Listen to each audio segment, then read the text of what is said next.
Bayangkan sejenak matahari merona lembut di ufuk barat, lalu perlahan sirna di balik samudra.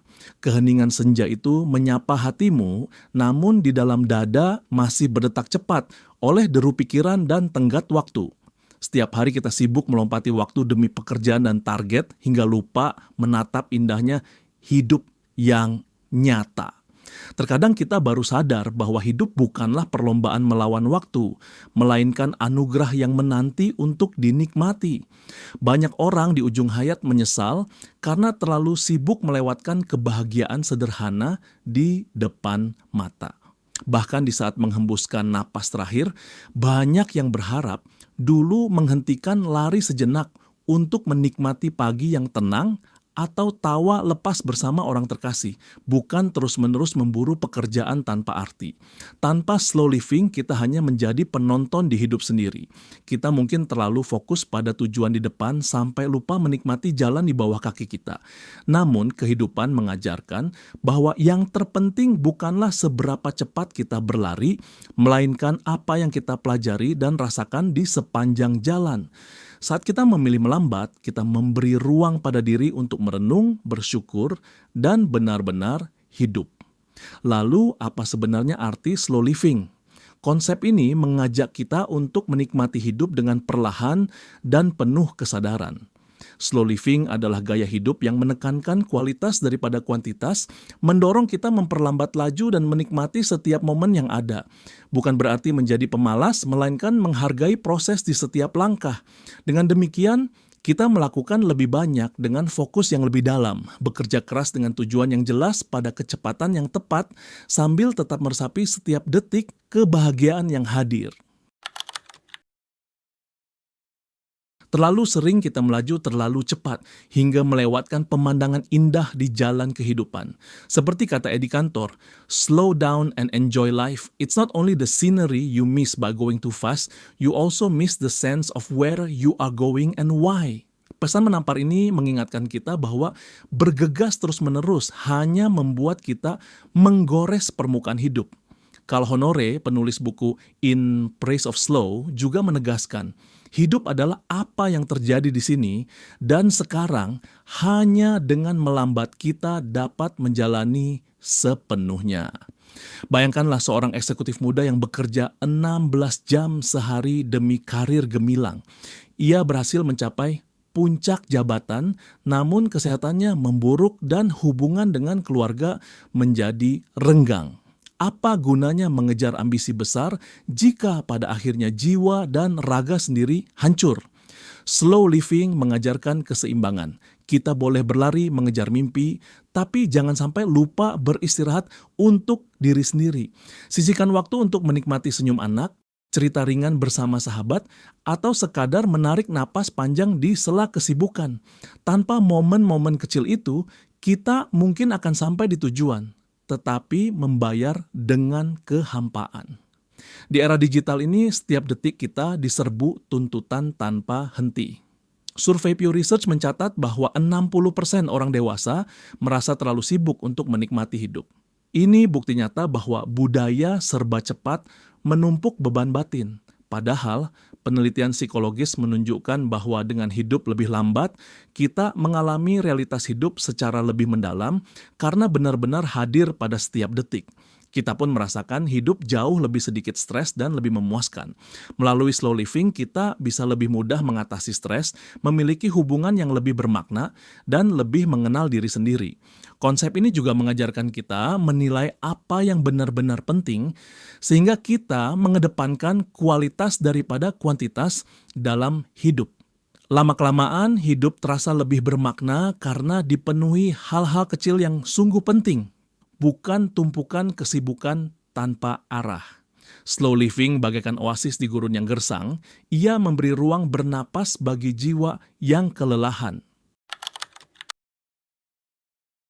Memperlambat hidup memberi ruang untuk menengok ke dalam diri dan memahami apa yang kita rasakan. Teknik mindfulness berlatih memusatkan perhatian pada momen saat ini tanpa terjebak pada masa depan, mampu meningkatkan kesadaran diri serta konsentrasi kita. Saat kita duduk diam sambil memperhatikan napas atau suara alam, lapisan stres perlahan terangkat dan pikiran menjadi lebih jernih.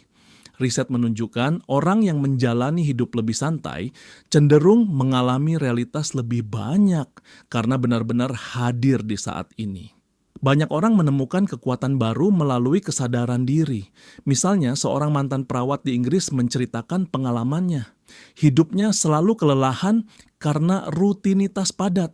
Sampai suatu hari ia mulai belajar yoga dan mindfulness. Lambat laun ia belajar menghargai waktu istirahat dan hal-hal sederhana. Ia pun menyadari sebuah kebenaran yang dalam, hidup bukan tentang kesibukan, melainkan tentang momen-momen kecil yang bahagia. Kisahnya mengajarkan bahwa saat kita memberi diri sedikit ruang untuk beristirahat dan menghargai hal-hal kecil, kebahagiaan baru mulai tumbuh. Ketika kita meluangkan waktu untuk merenung di bawah pohon rindang atau menikmati detak jantung dalam keheningan, kesadaran diri menguat. Dari situlah muncul kedamaian. Pikiran tidak lagi dikuasai kecemasan dan kita siap menjalani hari dengan penuh syukur. Layaknya dua siput yang berjalan sabar di atas ranting, setiap dari kita pun memiliki ritme masing-masing. Siput tidak pernah mengeluh berjalan lambat, namun tetap membawa rumahnya ke tujuan dengan mantap. Begitu juga manusia, ada yang bangun pagi penuh energi, ada yang bergairah di malam hari, ada yang cepat belajar di kelas, ada yang butuh waktu lebih banyak untuk mencerna pelajaran. Semua itu normal dan indah adanya. Slow living mengajarkan kita menghormati irama alami tubuh dan jiwa sendiri, bukan memaksakan diri mengikuti irama orang lain. Ketika kita menghormati ritme sendiri, beban membandingkan dengan orang lain pun berangsur ringan. Kita belajar berkata cukup pada diri sendiri dan bergerak dengan kecepatan yang membuat kita nyaman. Bayangkan memaksa tubuh untuk begadang padahal ia lelah. Pasti keesokannya produktivitas turun dan hati pun kering. Sebaliknya, jika kita mengalirkan diri dengan irama alami, energi tidak terbuang percuma dan setiap usaha menjadi lebih efektif. Misalnya, seorang pelajar boleh saja mengambil waktu istirahat ekstra jika itu membantu ia memahami pelajaran lebih baik. Perlahan kita menemukan harmoni dalam perjalanan sendiri seperti alam yang menari pada iramanya tanpa pernah terburu. Setiap langkah sederhana menjadi penuh makna ketika kita selaras dengan ritme hati sendiri. Tak dapat dipungkiri, banyak tekanan hidup datang dari ekspektasi orang lain. Media sosial misalnya sering membuat kita merasa harus selalu on. Allianz mengingatkan bahwa media sosial kerap membuat orang terburu-buru, merasa FOMO, takut ketinggalan, dan ujung-ujungnya stres.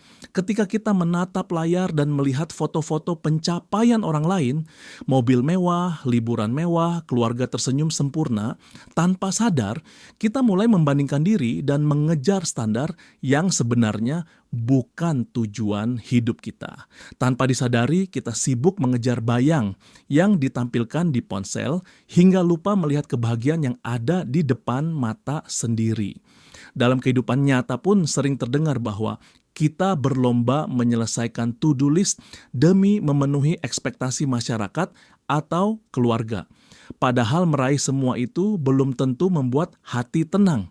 Slow living mengajak kita berhenti sejenak dan bertanya, apakah ini benar-benar pilihan dari hati? Dengan perlahan kita belajar menolak tekanan eksternal, misalnya menonaktifkan notifikasi saat waktu bersama keluarga, atau menahan diri membeli barang sekadar karena iklan. Saat itulah kita menemukan kekuatan sejati sebagai diri sendiri. Slow living pun mengajarkan kita untuk lebih hadir saat berinteraksi dengan orang lain sehingga percakapan yang bermakna dapat terbentuk. Melepaskan kebutuhan membandingkan diri membuat hidup terasa lebih ringan. Kita memilih jalan sesuai nilai dan impian pribadi, bukan sekadar mengikuti arus. Pada akhirnya, kesederhanaan sering menyimpan makna paling dalam. Seperti kata Paulo Coelho, hal-hal sederhana dalam hidup memang yang paling luar biasa. Ketika kita menengok ke dalam diri, kita menyadari bahwa kebahagiaan sejati banyak muncul dari hal-hal kecil. Udara pagi yang segar, senyum orang-orang tercinta, atau secangkir kopi hangat yang kita nikmati perlahan. Momen-momen sederhana itulah yang, meski tampak kecil, mampu menghangatkan jiwa lebih dari kemewahan manapun. Kebijaksanaan lama pun mengingatkan, hidup itu sangat sederhana, tapi kita yang membuat hidup menjadi rumit. Kutipan Konfusius ini menampar ego kita yang seringkali berlomba menambah kerumitan demi status. Saat kita berani mengurangi keinginan berlebihan dan menyederhanakan hidup, kejujuran dan ketulusan muncul menggantikan kepalsuan. Mulailah dengan hal-hal kecil. Tetapkan waktu bebas gadget setiap hari atau cukupkan dengan benda yang benar-benar berguna. Dengan begitu, kita membuka jalan menuju kekayaan batin yang sejati. Bersyukur atas hal-hal sederhana menumbuhkan rasa bahagia yang langgeng, jauh melampaui kesenangan sesaat dari kejaran duniawi. Perlahan tapi pasti, setiap langkah kini dipilih dengan kesadaran. Amati pohon seorang diri di tengah padang yang sunyi itu, ia berdiri tegak tanpa terburu-buru, menikmati keheningan senja. Demikian pula kita, menatap jauh ke depan tidak berarti harus berlari tergesa. Lao Tzu mengajarkan, alam tidak terburu-buru, namun segala sesuatu tercapai. Alam memberi pelajaran berharga. Berjalanlah sesuai irama yang ditetapkan, maka semuanya akan datang pada waktunya. Mulai saat ini, tugaskan diri untuk berani melambat. Langkah kecil yang kita ambil hari ini bisa membawa perubahan besar esok. Jangan menunggu masa pensiun atau akhir pekan, mulailah sekarang dari hal-hal sederhana. Tarik napas panjang pagi ini, nikmati secangkir kopi tanpa gangguan, atau duduk diam sambil mendengar suara angin. Ingatlah, perjalanan 1000 mil bermula dari satu langkah, lambat atau cepat. Yang penting dimulai hari ini. Slow living bukan alasan berhenti atau menyerah, melainkan cara untuk menjadikan setiap momen bermakna. Ketika kita menjalani hidup dengan penuh kesadaran, dunia seolah memperpanjang waktu untuk kita. Inilah jalan menuju kebahagiaan sejati, berjalan perlahan dengan penuh cinta dan kesadaran. Mari pelan-pelan kembali ke irama hidup yang kita rancang sendiri dan rasakan keajaiban yang timbul dari hidup sederhana dan bermakna. Kalau kamu merasa video ini menyentuh hatimu, aku mengundang kamu untuk klik like sebagai tanda kamu ingin mulai hidup lebih perlahan dan lebih bermakna. Kalau kamu mau terus belajar bareng tentang hidup, tentang bertumbuh, dan tentang menemukan makna, jangan lupa subscribe dan aktifkan loncengnya ya, supaya kita bisa jalan bareng di perjalanan ini. Aku juga ingin banget dengar ceritamu. Pernahkah kamu merasa terlalu cepat menjalani hidup sampai lupa menikmati? Tulis di kolom komentar ya, aku akan baca satu persatu. Sampai jumpa di video berikutnya. Tetaplah berjalan perlahan tapi dengan hati yang penuh cinta.